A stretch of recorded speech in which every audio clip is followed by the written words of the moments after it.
Thank you, Ramit. So my field, I'm an investment banker, moved into it from policy.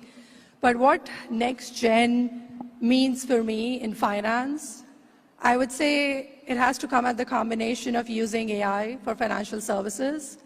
And I would think of it coming into picture in three ways. One, how can we reduce costs? Two, how can we increase and improve revenue opportunities? And third, how can we improve the financial inclusion using alternative data?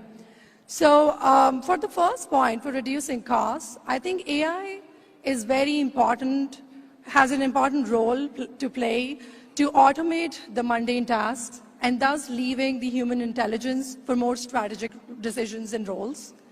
For revenue optimization, I think we need to use AI increasingly more to find out patterns that can help increase services for the clients, as well as provide new offerings and permutation and combinations that are not possible to figure out by just human eyes. So I think it takes leaps in terms of the offerings.